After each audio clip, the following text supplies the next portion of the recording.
Hello students, welcome back to my channel. अगर आपने अभी तक मेरे चैनल को सब्सक्राइब नहीं किया है तो जल्दी से चैनल को सब्सक्राइब कर लीजिए और बेल नोटिफिकेशन भी ज़रूर दबा दीजिएगा ताकि आपको आने वाले वीडियोस के नोटिफिकेशंस टाइम पे मिलते रहें।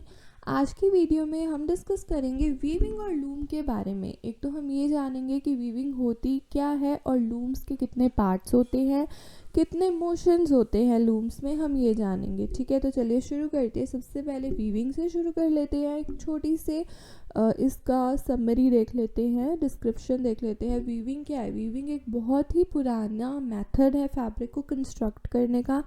एंशियंट इंडियन टेक्स्ट जो है या टेक्सटाइल्स जो है उनके पास में वूवन फैब्रिक के रेफरेंसेस हमें मिले थे और उनके पास में है। जो कबीर, जो कि एक वेल नॉन इंडियन पोइट या फिलोसोफर रहे हैं, वो बिलोंग करते हैं वीवर्स की फैमिली को। एंड बहुत सारे वर्सेस जो उनके पास है उन उसके अंदर भी, उन वर्सेस के अंदर भी आपको वीविंग प्रोसेस के बहुत सारे रेफरेंसेस मिल जाएंगे। ठीक है, तो अब बात कर लेते हैं हम लूम की। पहले तो हम थोड़ा सा डिस्क्रिप्शन देख लेते हैं, फिर मैं आपको डायग्राम से समझाऊंगी। तो लूम क्या है? लूम एक डिवाइस होती है जो कि हम वीविंग में इस्तेमाल करते हैं। ठीक है, इसका जो स्कीमेटिक डायग्राम है वो अभी हम देखेंगे। एक बेसिक लूम कैसा होता है। जो इसका बैक साइड होता है ना, वहाँ पे वॉर्प बीम होती है और वॉर्प बीम के अंदर होते हैं वॉर्प यार्न्स। ठीक है, वो रोल हुए होते हैं और ये पास करते हैं आई या होल में से, जो कि एक मेटल वायर के अंदर होती है या फिर एक थिन स्ट्रिप के अंदर होती है, जिसको हम हील्ड कहते हैं। नंबर ऑफ हील्ड्स जो हैं वो एक रेक्टेंगुलर वुडन फ्रेम के अंदर प्लेस्ड होती हैं, जिनको हम हार्नेस या शैफ्ट भी कहते हैं। और सिंपलेस्ट लूम में सिर्फ 2 ही हार्नेसेस होते हैं और अल्टरनेट जो वॉर्प है वो पास होते हैं। सारे जो ऑड वॉर्प्स हैं वो हील्ड में से पास होते हैं पहली हार्नेस के, और जितने भी इवन वॉर्प्स होते हैं वो पास होते हैं सेकंड हार्नेस की हील्ड में से। अगर हम फर्स्ट हार्नेस को लिफ्ट करते हैं तो odd number of yarns raise हो जाते हैं और वो एक स्पेस क्रिएट कर देते हैं जिसको हम शेड कहते हैं। और ये जो मोशन है, इस मोशन को हम शेडिंग कहते हैं और ये प्राइमरी मोशन होता है लूम का। सबसे पहला मोशन होता है लूम का शेडिंग। अब डायग्राम की मदद से समझते हैं। अब यहाँ पे जो आपको ये डायग्राम दिख रहा है ये एक बेसिक लूम है। ये जो आपको फर्स्ट नंबर पे दिख रही है ये है वॉर्प बीम। इसके ऊपर वॉर्प धागे या वॉर्प थ्रेड्स जो हैं वो रोल हुए हैं। और यहाँ पे आप देखेंगे तो ये 2 हार्नेसेस आपको दिखेंगी। हार्नेस जो है एक वुडन फ्रेम है। वुडन फ्रेम के अंदर आपको थिन मेटेलिक वायर दिख जाएगी या फिर आपको ये वायर्स दिख रही हैं, ये हील्स कहलाती हैं। और साथ में इसके अंदर जो होल हैं ये आई भी कहलाते हैं, जिसके अंदर से जो हमारे वॉर्प यार्न्स है वो पास होते हैं। जो दूसरे नंबर पे ये दोनों हार्नेसेस हैं, ये 2 हार्नेसेस हैं। पहली हार्नेस में से और नंबर ऑफ वॉर्प यार्न्स पास होंगे, दूसरी हार्नेस पे even number of warp yarns पास होते हैं। ठीक है, इसको हील्ड कहते हैं जिसके अंदर ये आई प्लेस्ड है। अब क्या होता है, जब और number of warp yarns lift up होते हैं या हम पहली हार्नेस को ऊपर उठाते हैं तो एक शेड बन जाता है और इस तरीके से शेड बनता है। ये लिफ्ट हो जाते हैं और यहाँ पे एक बीच में स्पेस हो जाता है। ठीक है, ये जो आपको चौथे नंबर पे दिख रही है ये है रीड। इसको कंघी कहते हैं। ये रीड है जो कि एक ऐसा काम करती है इस तरीके से। यहाँ पे आपको जो ये 5th नंबर पे आपको जो दिख रहा है वो है शटल। ठीक है, और 6th पे है क्लोथ बीम। अभी रीड का काम क्या होता है वो मैं आपको बताती हूँ। पहले हम क्लोथ बीम देखते हैं। क्लोथ बीम पे क्या होता है, जो यहाँ पे पूरी प्रोसेसिंग के बाद में कपड़ा बनता है वो यहाँ पे क्लोथ बीम पे आकर के लिपट जाता है। और शटल क्या होती है, शटल के अंदर पिक्स होते हैं, मतलब इसमें वेफ्ट यार्न है। जब आप लिफ्ट करते हो एक हार्नेस को तो एक शेड बनता है। उस शेड के अंदर से फिर हम एक बारी पास कराते हैं हमारी शटल को या पिक्स को, जिससे कि जब ये जैसे इधर आ गई पास होकर के फिर हम इस हार्नेस को ड्रॉप कर देंगे, दूसरी हार्नेस को लिफ्ट करेंगे तो फिर हम जो हमारी पिक है वो दूसरी तरफ लेके जाएंगे। इस तरीके से कपड़ा बनता जाता है और कपड़ा एकदम टाइट बने इसका ध्यान रखती है रीड। रीड के 2 पर्पसेस होते हैं। एक तो ये होता है कि जो वॉर्प बीम से जो ये हिडल से या फिर हम कहीं हील्ड बोलते हैं, इसको हिडल हील्ड दोनों बोल सकते हैं। ये हार्नेस से जो वॉप यार्न्स आते हैं उनके अंदर कोई भी प्रॉब्लम ना हो, वो एकदम स्मूथ रहे रीड, एक तो ये काम करती है, ठीक है। और रीड या कंघी का एक काम होता है कि ये इस तरफ ना, जहाँ पे हमारे वेफ्ट यार्न से हम ये वूव कर रहे हैं हमारे कपड़े को, उसको एकदम से ना वो टाइट बना दे। यहाँ पे एकदम से रीड मारी जाती है ताकि जितना भी कपड़ा है वो इकट्ठा होकर के क्लोथ बीम के इस साइड पे आ जाए और फिर वो धीरे धीरे क्लोथ बीम के ऊपर लिपटता जाता है। इस तरीके से जो एक नॉर्मल लूम होता है या बेसिक लूम होता है वो काम करता है। अब आगे बात करते हैं। तो अब हम देखेंगे पूरी जो प्रक्रिया है, हमने थोड़ा बहुत फर्स्ट पैरा में देखा था, बाकी चीज़ों को हम लैंग्वेज के रूप में समझते हैं। तो जो वॉफ्ट यार्न है या जिनको पिक कहते हैं, वो एक छोटी बॉबिन के अंदर रोल होते हैं जिसको पॉन्स भी कहते हैं, और ये शटल के इनसाइड होती है। अब हमने शटल तो देख ली, ये भी देख लिया कि शटल के अंदर तो वेफ्ट यार्न्स होते हैं। अब वेफ्ट यार्न्स को हम पिक भी कहते हैं, ये भी हमने देख लिया। लेकिन ये किस में हेल्ड होते हैं? ये बॉबिन होती है, जैसे हम मशीन में स्टिचिंग करते हैं तो वहाँ भी बॉबिन होती है, बॉबिन के ऊपर जो धागा होता है वो लिपटा हुआ होता है, रोल्ड होता है। वैसे ही यहाँ पे भी एक बॉबिन होती है जिसको पर्न्स कहते हैं, और उस बॉबिन के ऊपर धागा लिपटा हुआ होता है और उसको शटल के अंदर प्लेस किया जाता है। और जो ये शटल है ये बोट लाइक स्ट्रक्चर की होती है जिसके पॉइंटेड एंड्स होते हैं। शेडिंग जैसे ही हो जाती है, वही बात है कि पिकिंग जो है, पिकिंग टेक प्लेस करती है, मतलब आप जो पिक है या फिर जो शटल है उसको एक जगह से दूसरी जगह लेकर के जाते हैं। और ये सेकंड ऑपरेशन होता है लूम का, जिसको हम अनदर प्राइमरी मोशन भी बोलते हैं, जो कि है पिकिंग। फॉर दिस शटल जो है वो ट्रैवल करती है शेड में से और दूसरी साइड पे वेट करती है, फिर जब दूसरी हार्नेस लिफ्ट अप होती है तो वो वापस से अपने प्लेस पे आ जाती है। उसके बाद है कि it is important to weave a fabric which is compact and firm. एक कॉम्पैक्ट और फर्म फैब्रिक को वीव करना बहुत ज़्यादा इम्पॉर्टेंट होता है। This is achieve by using a reed. हम यहाँ पे रीड इस्तेमाल करते हैं जो कि एक कॉम लाइक डिवाइस होती है, टूवर्ड्स द प्लेस होती है फ्रंट ऑफ द लूम के, मतलब लूम के सामने ये प्लेस होती है। And it has fine metallic wires होते हैं। रीड के अंदर जो दांत होते हैं ना वो मेटेलिक वायर के होते हैं, और उन मेटेलिक वायर्स में थोड़े थोड़े स्पेसेस भी होते हैं जिनको हम डेंट्स भी बोलते हैं, थ्रू विच, जिनमें से जो वॉप यार्न है वो पास होते हैं, जो जिनसे कि हम वीविंग कर रहे हैं। और जो रीड है वो against the weft yarn press होती है, जैसे मैंने आपको बताया था कि प्रेस होकर के वो पूरा इकट्ठा कर देती है कपड़े को। उसको हम थर्ड प्राइमरी मोशन बोलते हैं, बीटिंग। मतलब हमने 3 प्राइमरी मोशंस अभी तक देखे, शेडिंग, पिकिंग एंड बीटिंग, ठीक है। जब हम एकदम से रीड को आगे की तरफ धकेलते हैं और जो कपड़ा इकट्ठा हो जाता है फिर वो क्लोथ बीम पे चढ़ता है, उस प्रक्रिया को हम बीटिंग कहते हैं, कि जो हमारी रीड है वो बीटिंग कर रही है, ठीक है। At places where the warp yarn is lifted, जहाँ पे हम वॉप यार्न को लिफ्ट करते हैं वो प्लेसेस विजिबल होते हैं, हमें दिखाई देंगे कि हाँ शेड बन रहा है। At another points it is the weft yarn होती है that will be seen an interlacement के रूप में वो दिखती है।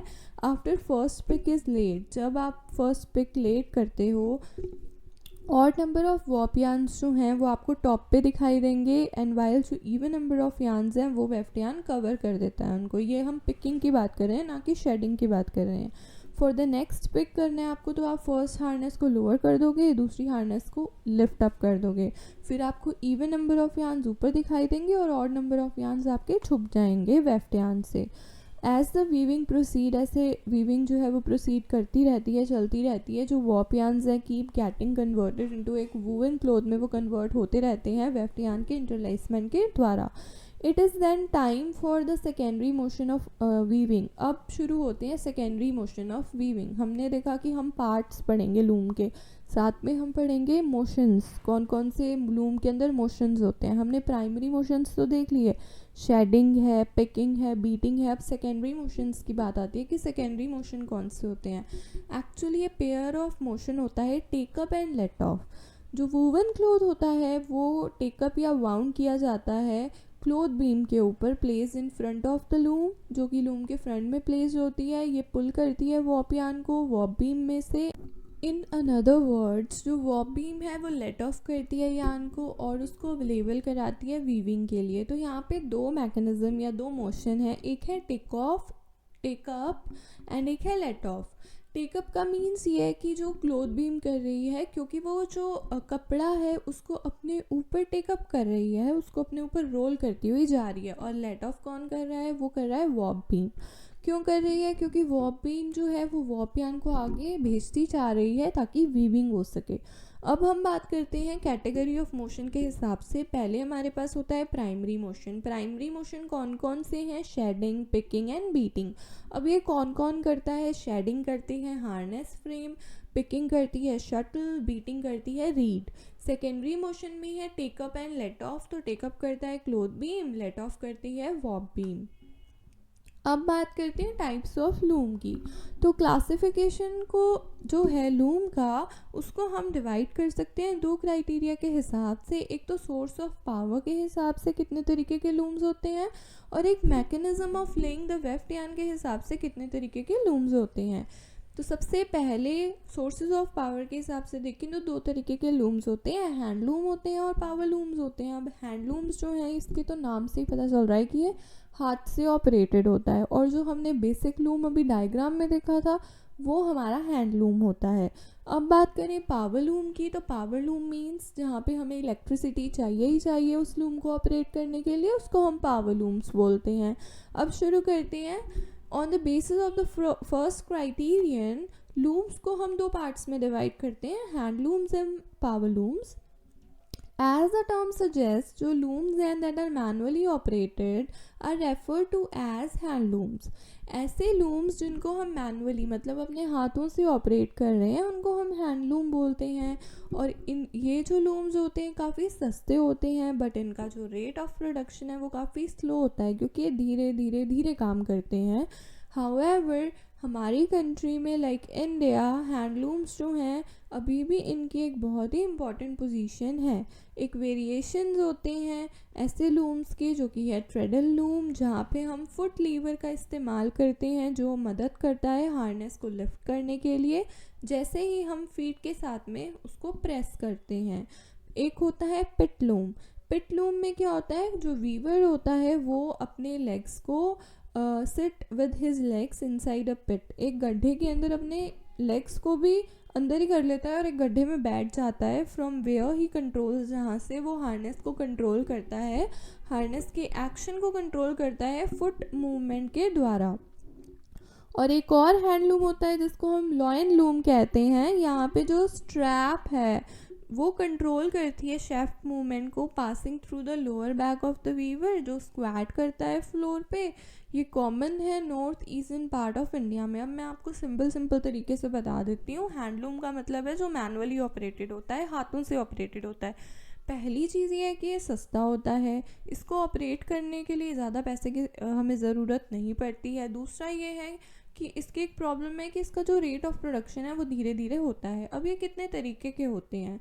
हैंडलूम्स, ट्रेडल लूम, पहला ट्रेडल लूम हो गया, दूसरा पिट लूम हो गया, तीसरा लॉयन लूम हो गया। अब ट्रेडल लूम क्या होता है? ट्रेडल लूम में क्या होता है कि जो हमारा फुट लीवर है ना, हम उसको इस्तेमाल करते हैं प्रेस करके अपने फीट से हार्नेस को अप एंड डाउन करने के लिए। और एक होता है पिट लूम, मतलब एक गड्ढा बना देते हैं, उसके अंदर वीवर बैठ जाता है, अपनी लेग्स को उस गड्ढे के अंदर ही रखता है वो, और वहाँ से वो हार्नेस के मोशन के को कंट्रोल करता है अपने फीट के द्वारा। फिर तीसरा लॉयन लूम होता है। लॉयन लूम में क्या होता है, जो वीवर है उसके जो बैक है ना, वहाँ पे वो जैसे हम बैग नहीं टांग लेते हैं, बैग की स्ट्रैप्स होती हैं, वैसे ही वहाँ पे स्ट्रैप्स होती हैं, और उन स्ट्रैप्स को वो आगे पीछे करके स्क्वाट्स लगाते हैं ना, जैसे हम एक्सरसाइज करते हैं, तो उसी तरीके से वो उनको आगे पीछे करके जो मूवमेंट होती है, जो मोशन होता है हमारा लूम का, हार्नेस का, उसको कंट्रोल करता है और उससे फिर वीविंग टेक प्लेस करती है। और जो ये लॉयन लूम है ये north eastern part of India में बहुत ज़्यादा फेमस है, कॉमन है।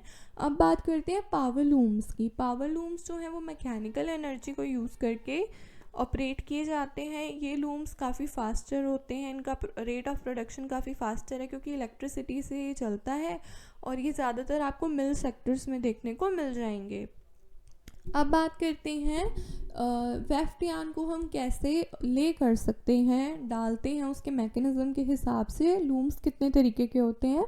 तो उसके हिसाब से लूम्स शटल और शटललेस लूम्स होते हैं। जो लूम हमने देखा था अभी, पहला पॉइंट तो ये था कि वो जो डायग्राम हमने देखा लूम का वो शटल लूम था, ठीक है, क्योंकि उसमें शटल हम इस्तेमाल कर रहे हैं। तो ऐसे लूम्स जिनमें हम शटल इस्तेमाल करते हैं वो शटल लूम कहलाते हैं, और ऐसे लूम्स जिनमें हम शटल यूज़ नहीं करते हैं वो शटललेस लूम्स होते हैं। अब पहली बात जो हमने डायग्राम देखा वो शटल लूम था, दूसरी बात ये कि वो एक हैंडलूम भी था, ठीक है। अब देखते हैं लूम जो हमने डिस्कस किए हैं वही बात यही बता रहे हैं कि उसमें शटल यूज़ की गई है, इसलिए उसे शटल लूम बोलेंगे। हैंड ड्रिवन शटल लूम्स जो हैं लेस या मोर रिटेन करते हैं पुरानी ट्रेडिशनल करेक्टर को over the years in various states of India. However major milestones have been achieved in looms. अब तो काफ़ी ज़्यादा वेराइटीज़ आ गई हैं लूम्स की, लाइक पावर ड्रिवन हो गए हैं। सम ऑफ दीज इंक्लूड करते हैं ऑटोमेटिक वेफ्ट और एंड वार्प स्टॉप मोशन भी होती है, कि अपने आप ही वेफ्ट और वार्प की मोशन स्टॉप हो जाती है और चलने लगता है।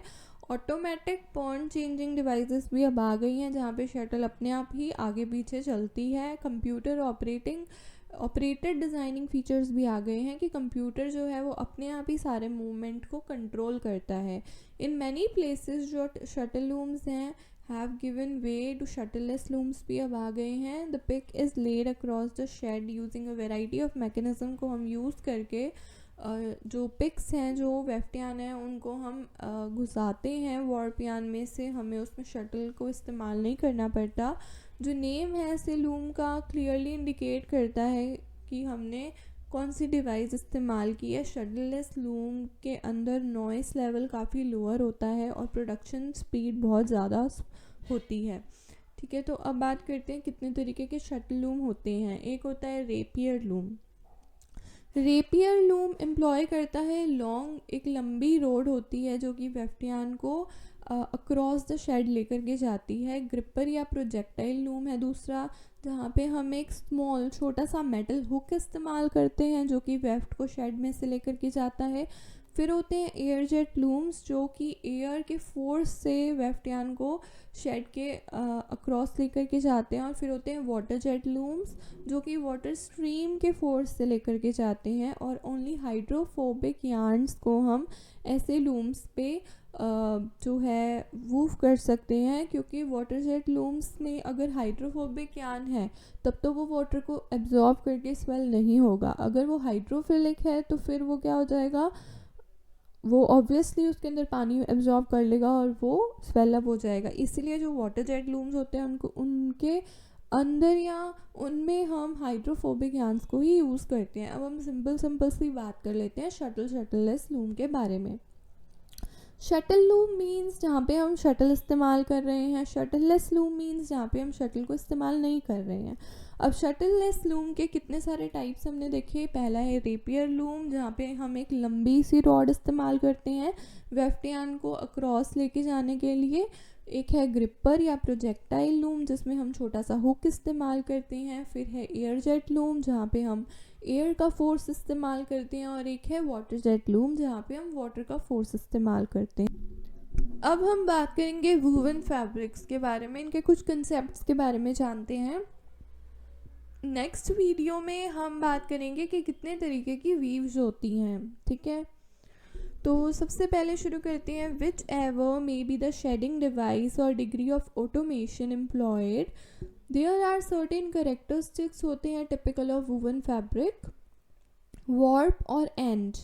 वॉर्प या जिसको हम एंड भी बोल सकते हैं वो रेफर करता है यार्न्स को जो लेंथ वाइज लेड होते हैं लूम पे। एंड क्रॉस वाइज यार्न्स को हम वेफ्ट, पिक या फिलिंग यार्न्स भी बोलते हैं। एंड वॉर्प यार्न्स जो हैं वो जनरली स्ट्रॉन्गर होते हैं वेफ्ट यार्न्स में से। एंड उनको एक साइजिंग स्टिफनिंग ट्रीटमेंट भी दी जाती है सिंस क्योंकि वो एक lot of wear and tear को फेस करते हैं वीविंग ऑपरेशन में। बायस रेफर करता है एक डायरेक्शन को जो 45 डिग्री एंगल पे दी जाती है वॉर्प एंड वेफ्ट को। हम कई बार जिनको स्टिचिंग आती होगी उनको पता होगा जब हमें गला काटना होता है, लाइक गला नहीं काटना होता है, गले का जो हमें डिज़ाइन देना होता है, या हम कहें कि हमें सूट का नेक काटना है, गला काटना है जिसको हम कॉमन लैंग्वेज में बोलते हैं, तो हम उसको हमेशा बोलते हैं ऑन बायस काटेंगे, 45 डिग्री एंगल पे काटेंगे ताकि थोड़ी सी स्ट्रेचिंग उसमें हो सके और वो ज़्यादा स्टिफ ना हो। एंड जब हमें आर्म होल या हम कहें हमें काटने होते हैं, कोई भी सर्कुलर टाइप ऑफ चीज़ हमें काटनी है, सर्कुलर डिज़ाइन देना है, उसके लिए भी हम एक पट्टी काटते हैं जो कि ऑन बायस होती है। आर्म होल्स के लिए भी हम जो पट्टी काटते हैं, अगर आपको कट स्लीव्स रखनी है अपनी आर्म होल्स, तो भी हम 45 डिग्री एंगल पे ही काटते हैं। तो वो यही चीज़ बता रहे हैं कि बायस का मतलब ये है, ये रेफर करता है एक डायरेक्शन को जो कि 45 डिग्री एंगल पे दी जाती है वार्प एंड वेफ्ट को। देयर इज़ मैक्सिमम स्ट्रेच हो जाता है बायस के साथ में of the fabric, and this is made use of in apparel construction में हम इसको इस्तेमाल करते हैं। Example for a churidar pyjama. And before cutting any fabric the grain is checked. हमेशा किसी भी कपड़े को काटने से पहले हम ग्रेन चेक करते हैं, ग्रेन ऑन ग्रेन होना चाहिए कपड़ा, तभी हम उसको ऑन बायस काटेंगे तो उसमें थोड़ी सी स्ट्रेचिंग आ जाएगी। This is the position of the warp and weft yarns. Ideally these two set of yarns जो हैं हमेशा परपेंडिकुलर होने चाहिए एक दूसरे के प्रति। एंड अगर एक वूवन फैब्रिक जो है एग्जिबिट कर रहा है स्क्यूइंग या बोइंग, मतलब incorrect relative positioning of the warp and weft को, मतलब उनके अंदर कोई डिफेक्ट्स हैं, तो it would not result in good quality apparels में वो रिजल्ट करेगा ही नहीं। अब बात करते हैं फैब्रिक काउंट क्या होता है। फैब्रिक काउंट को हम थ्रेड काउंट भी बोलते हैं। ये एक इंडिकेटर होता है जो कॉम्पैक्टनेस को बताता है एक वीव की, कि एक वीव कितनी कॉम्पैक्ट है। ये डिफाइंड होता है कि यहाँ पे जो number of warp and weft yarns हैं एक पर square inch of woven fabric में कितने हैं। इसमें क्या होता है ना कि आपने एक मान लो 1 पर इंच स्क्वायर मार्क कर लिया आपकी फैब्रिक के ऊपर, उसके बाद में आप माइक्रोस्कोप यूज़ करके और एक निडल यूज़ करके या पेन यूज़ करके कितने वार्प यार्न है और कितने वेफ्ट यार्न है ये काउंट करोगे, तो उससे आपको पूरा आपका फैब्रिक काउंट, थ्रेड काउंट एक आपको अपने फैब्रिक का पता चल जाएगा। एक फैब्रिक जो है जिसके 50 वार्प्स एंड 40 वेफ्ट्स हैं इन 1 इंच विल हैव, उसका फैब्रिक काउंट क्या होगा, 50 × 40 होगा या फिर 90 बोलेंगे हम उसको, कि इस फैब्रिक का एक फैब्रिक है जिस पे 50 वार्प्स आपने काउंट किए एंड 40 वेफ्ट्स काउंट किए हैं 1 इंच स्क्वायर के एरिया के अंदर, तो उस फैब्रिक का फैब्रिक काउंट होगा 50 × 40 या फिर हम उसको 90 बोलेंगे। बैलेंस क्या होता है, बैलेंस एक रेशियो होता है कि वार्प टू वेफ्ट यार्न कितना है एक स्क्वायर इंच में। एक बैलेंस फैब्रिक एक ऐसा फैब्रिक होता है जहाँ पे रेशियो जो है वो 1:1 हो। ऑन द अदर हैंड एक अनबैलेंस फैब्रिक के अंदर रेशियो 2:1 हो सकता है। फैब्रिक काउंट जो है वो 2 मेथड्स के द्वारा जज किए जाते हैं, एक होता है अनरेवल मेथड और एक होता है pick glass method.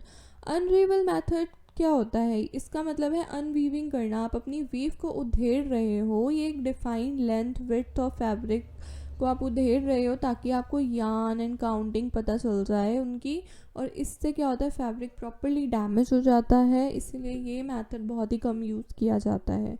Pick glass method में क्या होता है, वो ये एक छोटी सी डिवाइस लेंगे या फिर माइक्रोस्कोप ले लेंगे, 1 इंच स्क्वायर एरिया ले लेंगे, विंडो बना लेंगे, विंडो होती है एट 1 एंड इसकी, एंड एक मैग्नीफाइंग ग्लास होता है, एंड ये प्लेस किया जाता है प्रॉपर्ली या number of warp and weft yarn को काउंट किया जाता है, जैसे कि मैंने आपको पहले थ्रेड काउंट या फैब्रिक काउंट में बताया था। अब हाई फैब्रिक काउंट इंडिकेट करता है, अगर बहुत हाई फैब्रिक काउंट है आपके फैब्रिक का तो वो इंडिकेट करेगा कि फैब्रिक कितना फ़ाइन है, उसकी फाइननेस बताएगा, उसकी बॉडी बताएगा, स्टेबिलिटी बताएगा, स्ट्रेंथ, कवर बताएगा। ऐसे फैब्रिक जो होते हैं ना वो विंड एंड वाटर रिपेलेंट होते हैं, फायर रिटार्डेंट होते हैं, and have reduce seam revelling होती है उनकी, ठीक है। ऑन द अदर हैंड अगर एक फैब्रिक काउंट लो है तो वो बेटर ड्रेपेबिलिटी देगा, फ्लेक्सिबिलिटी अच्छी होगी, परमिएबिलिटी, हायर श्रिंकेज पोटेंशियल होगा, एंड मोर सीम रेवलिंग होगी उसकी। अब बात करते हैं बैलेंस फैब्रिक जो है वो एग्जिबिट करता है लेस सीम स्लिपेज को, उसके अंदर कम सीम स्लिपेज होता है, एंड एक इवन वेयरिंग आउट होती है बोथ डायरेक्शंस में देन एन अनबैलेंस्ड जो फैब्रिक है उसके कंपैरिजन में। अब बात करते हैं सेल्वेज क्या होती है। सेल्वेज या फिर सेल्वेज सेल्फ एज कहलाता है ऑफ द वूवन फैब्रिक। ये सेल्वेज है जो आप इस डायग्राम में देख सकते हो, ये है सेल्वेज। ऑब्जर्व करो एक वूवन साड़ी या दुपट्टा को तो आप नोटिस करोगे कि दो लॉन्गर साइड्स होते हैं जिनके एजेस होते हैं, जिनके अंदर हमें किसी भी तरीके की फिनिशिंग देनी नहीं होती है, उनके अंदर अपने आप में फिनिशिंग होती है। ये जो पोर्शंस होते हैं स्लाइटली थोड़े से थिकर होते हैं रेस्ट ऑफ द फैब्रिक से। वाइल वीविंग फैब्रिक्स, जब हम हैंडलूम पे वीव करते हैं तो जो वीवर है वो greater density of warp yarn को यूज़ करता है एजेस के अंदर ताकि वो एक सेल्वेज बना सके। और शटललेस लूम के केस में जो सेल्वेज है उसके अंदर एक प्रॉब्लम आती है और उसको need to be made afterwards बनाया जाता है, बाद में बनाया जाता है। अगर फैब्रिक थर्मोप्लास्टिक है तो इट में भी गिवन उसको फ्यू सेल्वेजेस दिए जाते हैं हीट अप्लाई करके एंड कॉज करके यार्न को कि वो एक दूसरे से फ्यूज़ हो जाए। ग्रेन लाइन क्या होती है? ग्रेन लाइन भी आप यहाँ देख सकते हो, बायस भी आप देख सकते हो। वॉर्प यार्न कौन से होते हैं जो लेंथ वाइज हैं और वेफ्ट यार्न कौन से होते हैं जो क्रॉस वाइज हैं। ठीक है, अब ग्रेन लाइन क्या है? ग्रेन लाइन एक स्ट्रेट लाइन होती है विद एरो जो कि ड्रॉन होती है, पैरेलल होती है ये सेल्वेज के से, जो रिप्रेजेंट करती है वॉर्प यार्न के डायरेक्शन को। और ये जो आप डायग्राम देख रहे हो ये डिपिक्ट कर रहा है various concept of woven fabric को जो हमने अभी डिस्कस किए हैं। यहाँ पे आपको सेल्वेज भी मिल जाएगी, ग्रेन लाइन भी मिल जाएगी, बायस भी मिल जाएगा, warp yarns and weft yarns भी मिल जाएंगे। ये भी पता चल जाएगा कि जो लेंथ वाइज है वो वर्टिकल है, जो क्रॉस वाइज है वो हॉरिजॉन्टल है। आपको वीडियो अच्छी लगे तो वीडियो को लाइक करना, शेयर करना ना भूलिएगा, चैनल को सब्सक्राइब करना ना भूलिएगा, बेल नोटिफिकेशन को दबाना ना भूलिएगा।